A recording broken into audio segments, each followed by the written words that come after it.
کہ شراب نہ پئیں, یہ شرابی بن کے بیٹھے ہوئے پڑے ہوئے سائڈ پہ.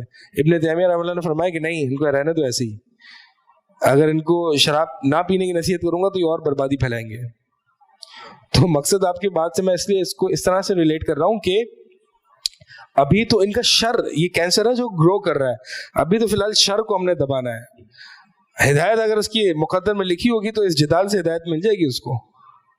ہمیں تو نہیں پتا کہ اس کی تقدیر میں کیا لکھا ہے, لیکن ابھی ہم نے فی الحال جو ہے وہ دیکھنا ہے کہ فساد یہ بہت زیادہ برپا کر رہا ہے, اس کینسر کو روکنا ہے. ٹھیک ہے, کس آیت میں؟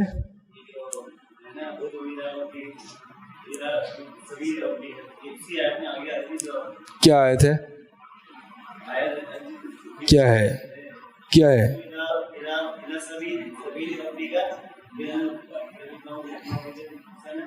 چلیں یاد کر لیں, مجھے نکال کے بتائیے. اور سوالات ہیں؟ جی میں پڑھ رہا ہوں. سلائیڈ میں جو آیت پڑھ رہے تھے ہم لوگ, جس کے اوپر ٹاپک چل رہا تھا,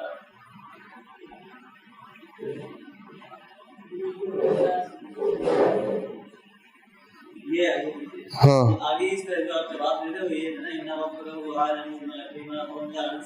نہیں, ان کا سوال دوسرا تھا, ان کا سوال یہ نہیں ہے. آپ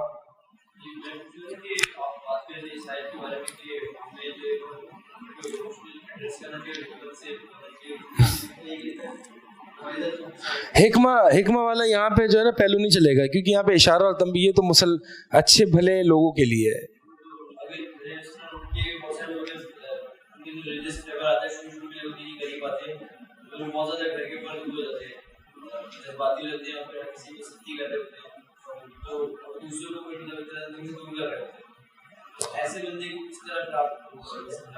کیسے بندے کو جو جذباتی ہو چکا ہے اس کو آپ یہی حکمت کے ساتھ دیں گے.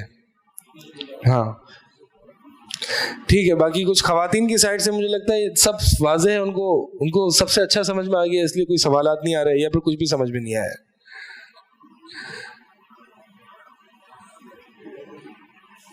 یا ان کا کوئی واسطہ نہیں پڑا ہوگا.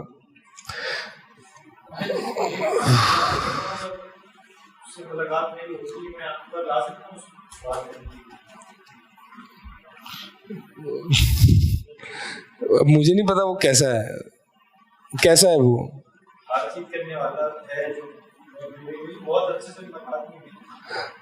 ٹھیک ہے, دیکھ سکتے ہیں انشاءاللہ کنسیڈر کر سکتے ہیں. ٹھیک ہے جی, پھر اس کو یہیں پہ انشاءاللہ رکھتے ہیں. سبحانک اللہم و بحمدک اشہد ان لا الہ الا انت استغفرک.